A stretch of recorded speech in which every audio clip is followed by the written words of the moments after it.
What is up, guys? Today we'll be continuing our college football predictions in the Big Ten East, and this will be our first video with the updated record schedules, as the Big Ten had recently announced that they will only be doing conference play, and now we'll be doing Michigan. So in 2019, Michigan went 9-4, ending the season with a loss to Alabama in the Verbo Citrus Bowl.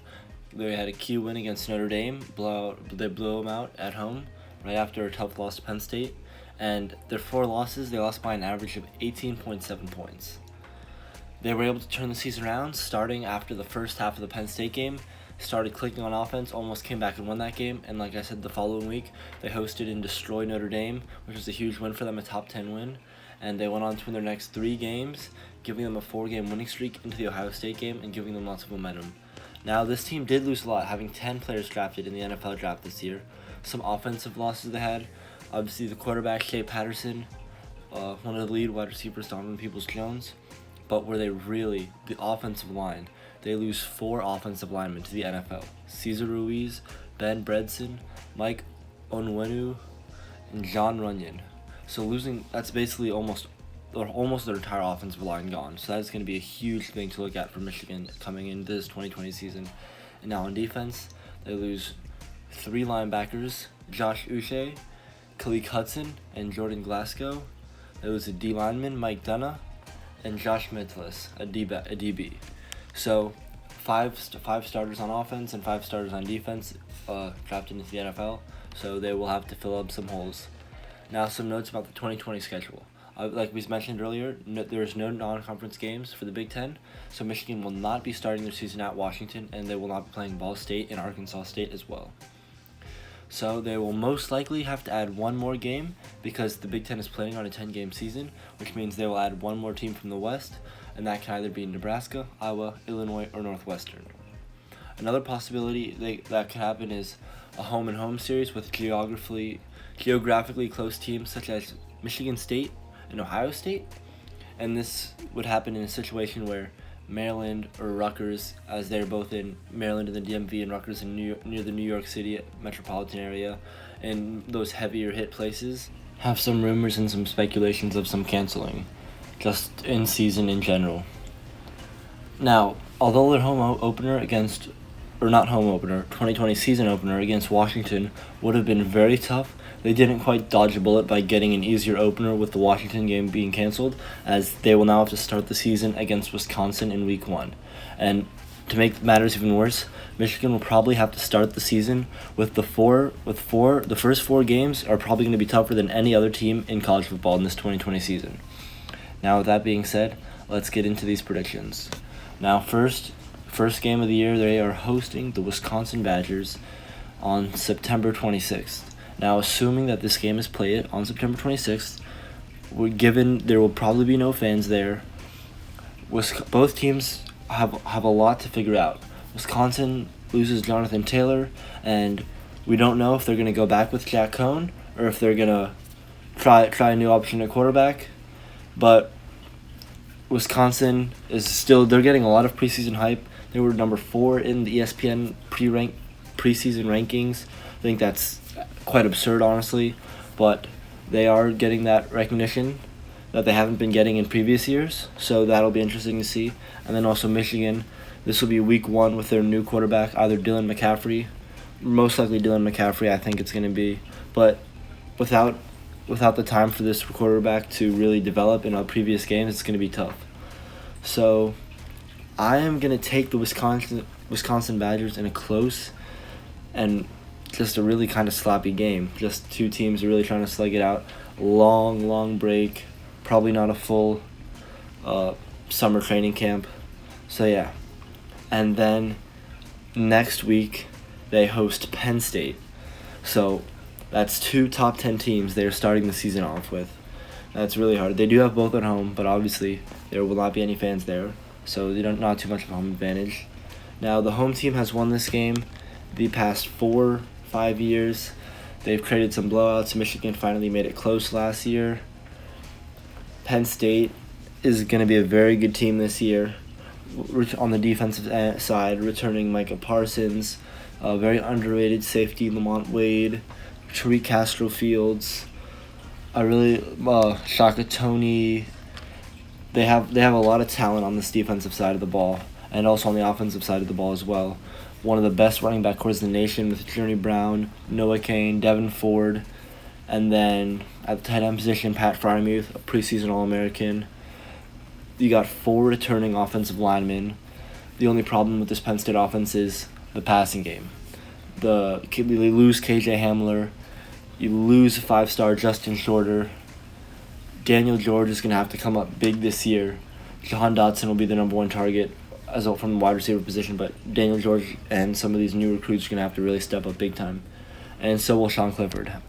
But that being said, I do like the Nittany Lions in this game. I don't see Michigan pulling this one off. I think Penn State has too much talent, and Penn State's going to be looking to have a really good year this year and possibly a playoff push. So Michigan starting the season 0-2, and I guess week 3, if you want to call it week 3, October 10th, they go on the road to Michigan State. So really no cupcakes, nowhere to just ease back and, big wins. You're going to get to put in all your bench warmers. Nope, that's not going to happen in this 2020 COVID season. So on the road at Michigan State is very badly affected by COVID-19, as far as the late Mel Tucker hired, Mark Antonio left the day before signing day. Mel Tucker, a late hire. He has had no offseason to put in the new schemes and this totally new coaching staff, and Michigan State isn't even coming off of a great year. They were 7-6, so I just don't see Michigan State doing too much this year. I think Michigan is slowly starting to pick up momentum, as they normally start to do as the season goes along and after a sloppy start, and their quarterback play starts to become more consistent. They have Nico Collins, Ronnie Bell. Those are 2 really good options for Dylan McCaffrey. And they also have Charbonnet, so that will be very good in their run game. And the new offensive linemen are going to start to pick up more experience. With all that being said, they're going to get the win over Michigan State, and I'd say this is probably by at least a touchdown or 2. So they're 1-2, heading into a big game on the road at TCF Bank Stadium. Minnesota Golden Gophers, they're going to be playing Tanner Morgan, Rashad Bateman, PJ Fleck. So, no crowd. That is something very important to look at. Now, I know Minnesota 11-2 last year, very, very good season. But can they continue the success this year? I think they can. But this Michigan team, too much talent. And it's just hard to see them going 1-3. I mean, already at this point, they're going to be 1-2. Harbaugh, lots of talk about Harbaugh on the hot seat, blah, blah, blah, this and that. And Harbaugh always responds. Last year, horrible loss to Wisconsin, follows that up with a ranked win against Iowa. And then the loss to Penn State, people are saying, oh, you can't win the big games. Following week, destroys Notre Dame. And so after these 2 losses to Wisconsin and Penn State, I think Michigan goes on the road and steals this game from the Minnesota Golden Gophers, putting them at 2-2. And so that completes their 4-game. For those first 4, probably the toughest 4 first games in college football, with Wisconsin, Penn State, Michigan State, and Minnesota. 3 of those teams are going to be in the top 15, 2 in the top 10. So that is not an easy start to the schedule. And then on October 24th, they host the Purdue Boilermakers. Now Rondale Moore is healthy, but Michigan will get this game. Purdue just doesn't have the talent yet. I like Purdue this year. I think they have a good chance of making a bowl game, if there are bowl games this year.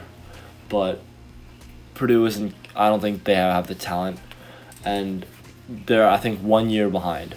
Maybe next year. I think next year maybe we'll start to see Purdue contend for some of these upsets. But this year, not on the road. It's not happening. So Michigan, 3-2, going into their bye week, and then November 7th they host Maryland.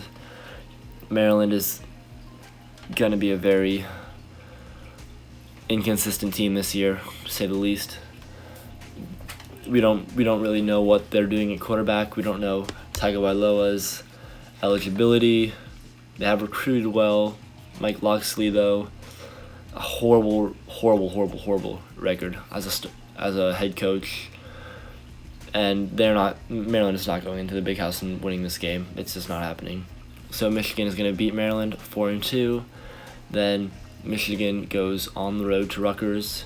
Now this is going to be a very, very tough game for the Michigan Wolverines.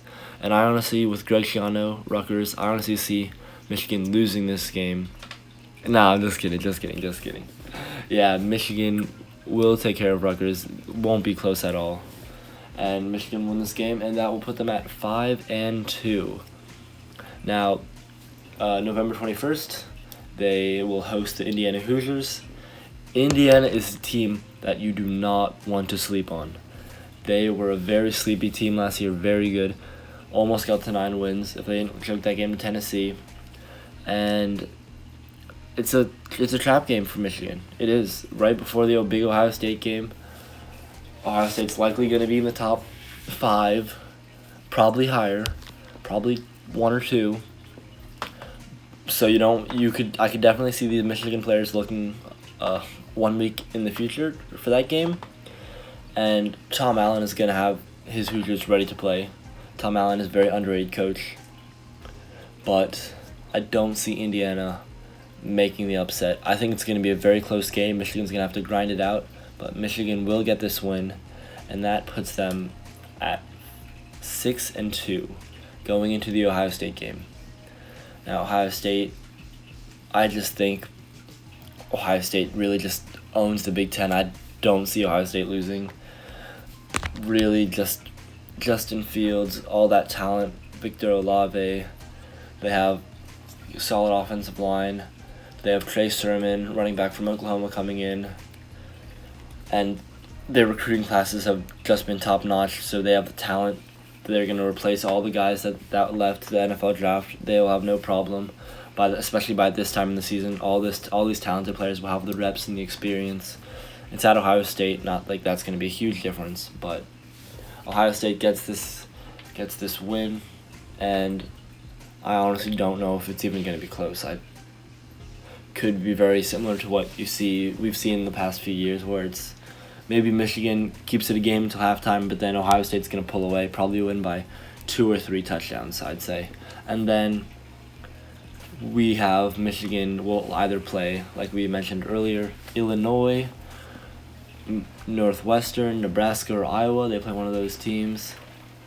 And I see Michigan beating all those teams anyway, so that would put them at 7-3, which is not a great record at all.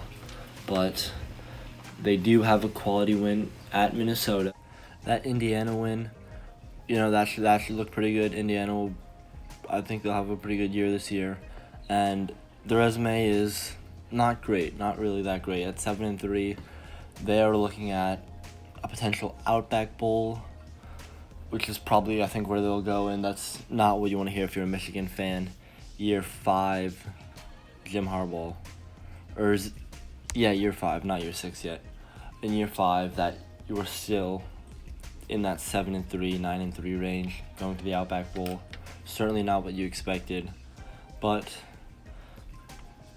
Harbaugh still, I think Harbaugh will still get another year after this year, because with all the circumstances and all the changes that'll be made this year, I don't see Michigan firing him. And just the talent he's bringing in still, I think 2021 could possibly be Harbaugh's last year. And so those are my updated 2020 record predictions for the Michigan Wolverines. And thank you for watching, and please leave a like and subscribe.